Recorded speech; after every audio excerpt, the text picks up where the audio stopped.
Hey guys, welcome back to another video. काफ़ी दिनों से वीडियो नहीं आ रही थी, तो भाई कुछ हेल्थ इश्यूज चल रहे थे जिसके कारण वीडियोस नहीं आ पा रही थी। तो भाई होप आप सभी का पेपर हो गया होगा एसएससी जेई का, और आपकी तैयारी अच्छी चल रही होगी सीबीटी 2 को लेके। तो भाई सबसे पहले हम बात कर लेते हैं सीबीटी 1 की। तो भाई काफ़ी लोगों को डाउट आ रहा था कि हमें कितने मार्क्स हमारे आने चाहिए जिसके कारण हम सीबीटी 2 हम दे पाएंगे इजीली और हमारा वाला कट ऑफ निकल जाएगा। तो भाई इसके बारे में हम कोई भी बात नहीं करेंगे। अगर आपके 125 130 के पास आप पहुंच रहे हो तो आप इजीली सीबीटी 2 के लिए तैयारी करने लग जाओ और मान के चलो कि आपका निकल ही जाएगा। और अगर नहीं भी होता है तो आपके पास आगे बहुत ऑप्शन है, जैसे आरआरबी जेई का पेपर है, उस तैयारी में लग जाइए। ठीक है, तो अभी सबसे पहले हम बात कर लेते हैं सीबीटी 2 को लेके। तो कैसे हमें प्रिपरेशंस को कंटिन्यू रखना है, किन सोर्सेस को हमें फॉलो करना है, क्या क्या स्टडी मटेरियल्स हमें ऐड करना है अपनी प्रिपरेशंस में, तो उसके बारे में हम इस वीडियो में बात करेंगे। तो देखो, सबसे पहले मैं बात करता हूँ कि अगर आपने अच्छे से तैयारी कर रखी होगी, मतलब आपने सब कुछ पढ़ रखा होगा और आपने क्वेश्चन प्रैक्टिस भी की होंगी, मैं मान के चलता हूँ कि आपने क्वेश्चंस बहुत ज्यादा लगाए होंगे। और अगर आपने क्वेश्चंस कम लगाए हुए हैं तो आपको क्वेश्चन प्रैक्टिस बहुत ज्यादा करनी है सीबीटी 2 में। तो आपको क्या करना है, क्योंकि लेवल जो सीबीटी 1 का होता है उससे ज्यादा अच्छा होता है सीबीटी 2 का लेवल। और जो एडिक्यूटी का जो पैटर्न है, आपने देखा होगा कि कॉन्सेप्चुअल क्वेश्चंस काफी ज्यादा थे। बाकी सीबीटी 1 में हमने देखा है कि बेसिक क्वेश्चन ज्यादा थे, लेकिन सीबीटी 2 में मान के चलो कि अगर अच्छा पेपर आता है तो आपकी तैयारी भी अच्छी होनी चाहिए।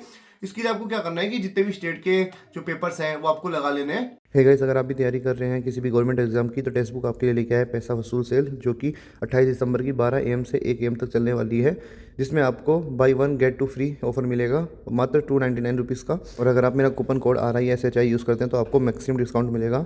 तो कल यानी 28 दिसंबर को 12 से 1 AM के बीच में रेडी रहिएगा to grab the offer. State एजेई के क्वेश्चन है जो भी आए हुए हैं वो आपको लगा लेना है। और उसके लिए सबसे अच्छी बुक है आपकी टेक्स्ट बुक वाली बुक, क्योंकि उससे अच्छी कोई बुक है ही नहीं। यूथ वाली बुक भी काफी लोग कहते हैं, लेकिन यूथ में क्या है, क्वेश्चन नंबर ऑफ क्वेश्चन बहुत ज्यादा है जो कि हम पेपर तक नहीं कर पाएंगे, और उसका रिवीजन तो भूल ही जाइए। ठीक है, टेक्स्ट बुक में 4500 क्वेश्चन आपको देखने को मिलेंगे, जिससे आप क्या कर पाओगे कि अगर पेपर से पहले आप उसको 2 बार लगा सकते हो और अच्छे से आप उसको रिवाइज भी कर लोगे, तो ये वेल इन गुड रहेगा आपके लिए। और बुक को लगाने से पहले आपको क्या करना है कि एक बार अपने शॉर्ट नोट्स को पढ़ लेना। लेकिन मैं मान के चलता हूँ हाल ही में पेपर हुआ है तो आप सभी को रिवीजन आपका हो ही रखा होगा, लेकिन फिर भी एक बार जो भी सब्जेक्ट को आपके क्वेश्चन लगा रहे हो उसके एक बार शॉर्ट नोट्स आप पढ़ लेना। उसके बाद उसके क्वेश्चन प्रैक्टिस करना और वो टेक्स्ट बुक के बुक से लगा लेना। अगर ये बुक आपकी लग जाती है तो आप एससी के क्वेश्चन भी लगा लेना। एससी के प्री वाले मैं बता रहा हूँ, मेंस वाले मत लगाने बैठना। एससी के प्री के क्वेश्चन आप लगा लेना जो कि इजी लेवल के हैं। ये नहीं कि भाई बहुत हार्ड क्वेश्चन आप लगाने बैठ रहे हो, तो वैसे क्वेश्चन आप मत लगाना। बिल्कुल जो इजी जो आपके पेपर में आ सकते हैं उनको आप लगा लेना। ठीक है, उसके बाद टेक्स्ट बुक वाली बुक लगा लेना।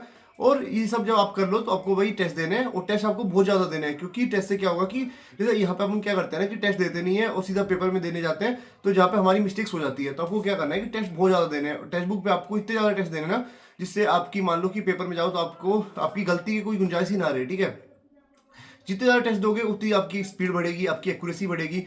तो भाई इससे अच्छा कुछ नहीं है। तो आपको क्या करना है कि भाई टेस्ट बहुत ज़्यादा देना है। ठीक है, और टाइम आपका मतलब जो आपको जो सोचने में टाइम लगता है ना, वो आप भाई पेपर में ऐसा देखो कि भाई जो भी क्वेश्चन हो आपके लिए बिल्कुल नया ही ना हो। अगर कोई क्वेश्चन आप करते हो आपके लिए नया होगा तो आप उसमें टाइम लोगे। ठीक है, आप इतने ज़्यादा टेस्ट दे देना, इतने ज़्यादा क्वेश्चन प्रैक्टिस कर लेना कि आप पेपर में जाओ तो आपको वो क्वेश्चन देखा देखा लगे। ठीक है, और आपको कम से कम क्या करना है, आपको मतलब आपका मेन टारगेट होना चाहिए कि भाई जो टेक्स्ट बुक वाली बुक है आपको कम से कम 1 से 2 बार लगा लेनी है।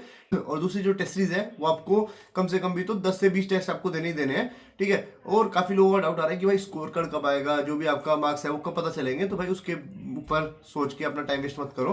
काफी लोग सोच रहे हैं कि सीबीटी 2 की तैयारी हम जब करेंगे जब हमें पता चल जाए सीबीटी 2 हमारा निकला है या नहीं निकला। तो भाई देखो, उसके बारे में सोचने से कोई मतलब नहीं है, आप अपनी तैयारी को कंटिन्यू रखो। ठीक है, क्योंकि आपका डीडीए का पेपर है, आरआरबी जेई का पेपर है। ठीक है, उसके लिए भी मैं पर्टिकुलर वीडियो डाल दूंगा, लेकिन आप क्या करना कि आपको तैयारी चालू रखनी है। ठीक है, तो आप उनके लिए तैयारी चालू रखो। और अगर कोई भी डाउट है तो मेरे को कमेंट सेक्शन में बताइएगा। और मेरे रिगार्डिंग कोई भी अगर आपको हेल्प चाहिए तो डिस्क्रिप्शन में मैंने टेलीग्राम का लिंक दे रखा है, उसको ज्वाइन कर लेना, वहां पे आप मेरे से डाउट पूछ सकते हो। तो इस वीडियो के लिए इतना ही, मिलते हैं आपसे अगली वीडियो में, तब तक के लिए गुड बाय।